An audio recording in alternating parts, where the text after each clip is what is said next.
For today's video, tayo ay magsisinigang ng ulo ng salmon. Ang ating ingredients ay bawang, sibuyas, luya, kamatis at siling green, sitaw, okra, at ang ating kangkong. Nagpainit ako ng pan na may mantika at ating piprituin ang ating isda kasi gusto ko piprituin muna siya bago nating sigangin. Tapos ilalagay ko nga pa isa-isa ang aking isda. Ayan guys. Kasi madali lang naman kasi siyang malito. Kaya ginawa kong pirituin muna para matanggal ang langsa ng salmon. Kasi yan guys, nilagay ko na siya pa isa-isa. Isang ulo lang yan guys kasi ako lang naman kakain. Mga bata ayaw niyan, chicken ang kanilang ulan. At ang aking asawa naman ayaw din ng isda. Kaya sa akin lang yan. Pagkatapos prituin, set aside at tayo magigisa ng ating sibuyas. Isang maliit na sibuyas lang nilagay ko dyan. Isang buong maliit na sibuyas. Tapos ating ahalo-haloin hanggang sa maluto ng konti. Ang ingay ng background ko kasi ang dami dumadaan na sasakyan. Kaya sobrang ingay. Tapos ating isusunod ang ating bawang. Yan guys. Luto-lutuin muna natin ang ating bawang.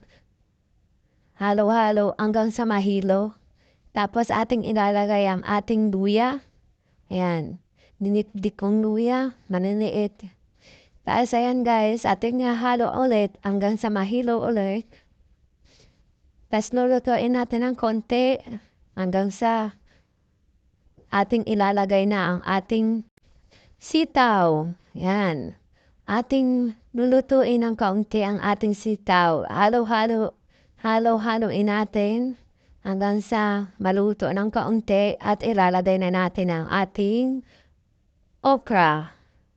Okra ang kasunod yan kasi matigas kaya ating lulutuin muna ang okra at sitaw para mamaya hindi na masyadong lutuin kasi madali lang maluto ang ating recipe na to kasi pinagprito ko na ang ating isda. Tapos aking ilalagay na ang aking kamatis. 3 kamatis pa lang nilagay ko dyan. 3 para maasim-asim.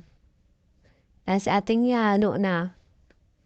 Hintayin lang natin na maluto ng kaunti ang ating mga gulay. Tapos lalagyan na natin ng 2 basong tubig. Ayan guys. Tapos, ayan, hintayin natin kumulo at ating ilalagay na ang ating isda. Isa-isa ko lang siyang nilagay ang isda para hindi siya madurog. Dahil ayan na guys, nailagay ko na lahat ng isda. Ay isa-isa lang yan.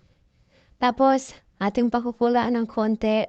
At ating ilalagay ang ating siling haba. Ayan, isa lang kasi hindi akong mahilig sa anghang. Tapos ating ilalagay na ang ating kangkong. Ayan guys. Tapos naglagay din pala ako dyan ng konting asin. Sa kangkong. Ayan. Nilagay ko na ang ating asin. Tapos pagkatapos niyan, hintayin natin maluto ang kangkong. Tapos yan, naglagay din pala ako dyan ng basil leaf. At nilagay ko na ang ating pampaasim. Maliit na pampaasim lang ang nilagay dyan. Yan na guys, at luto na. Thank you pala sa panonood guys. At kung nagustuhan nyo itong video, paki-follow. Thank you!